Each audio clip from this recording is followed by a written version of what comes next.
bahle sebebahle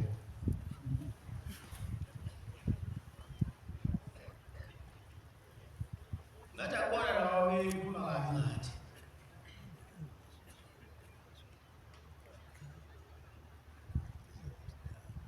ziningi indlela zokulahla komuntu futhi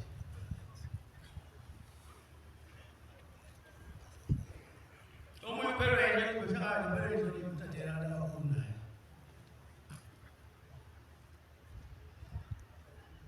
omunye angafuna ukulawula lokuzwa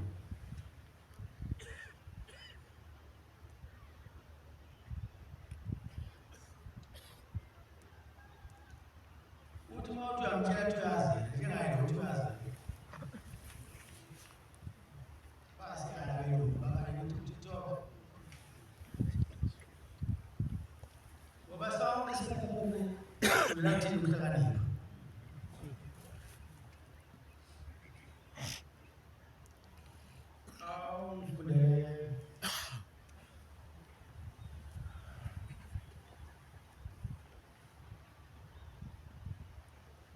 Eso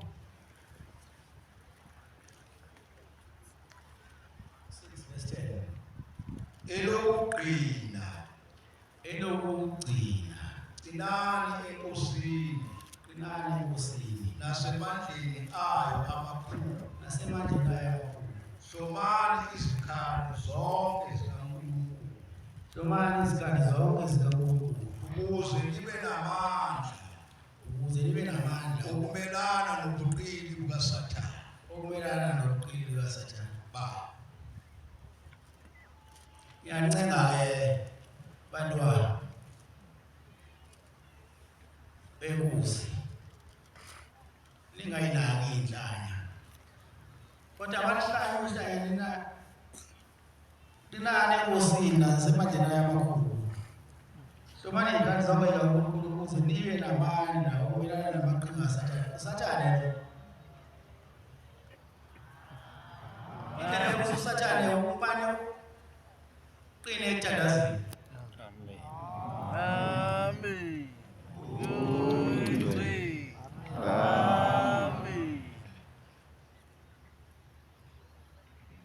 ngiyancenga lize lingavumi umuntu angene phakathi kwenu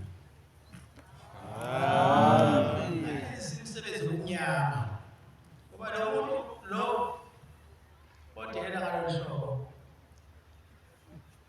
angaze akhiphe ekoloyini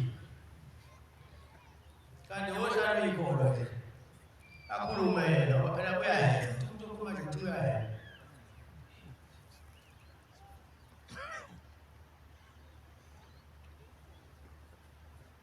anobekezela Amen.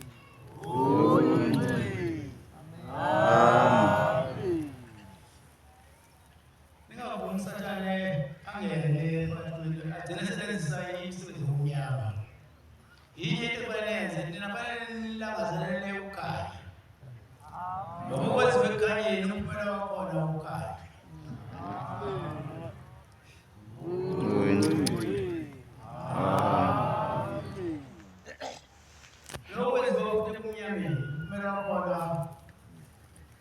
umnyama ulahla ukuthi noma ungena mkhawulo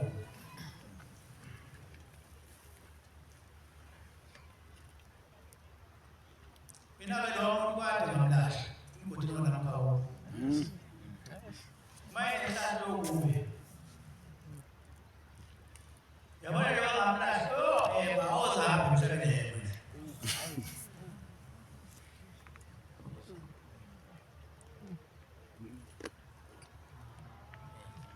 basifundise bahamba uqodo uNkulunkulu namakhosi nokuhamba uqodo uNkulunkulu nobukhosi balelizwe Amen. asavule izozenza isidulise isikhiphe endleleni kaNkulunkulu ngoba kuyenzeka umuntu usabe naye kanti kadala yancenga Nazaretha ize ningavumi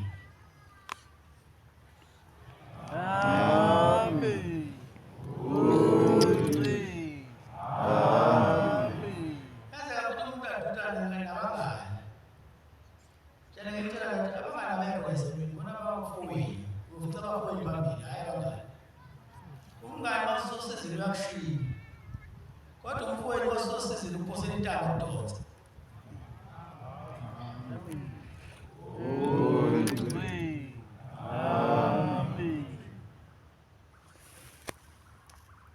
Izolo ezulwini lisila insizwa zayiswazi eManazareth. Besendaweni ethi isizulwini.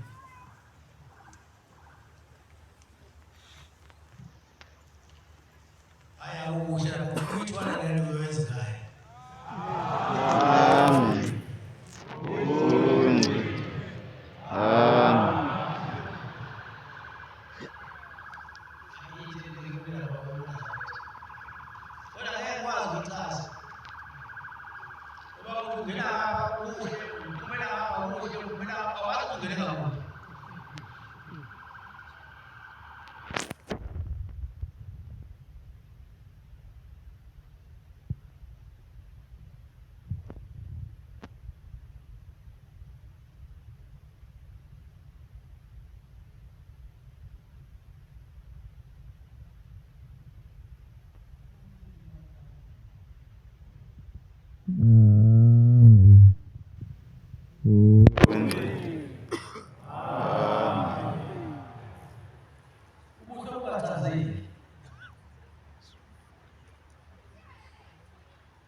Você suja mhlaba. Yayibona le phezulu incane. Njengoba incane nje izosiza njengoba yakhiwe phakathi ekambi.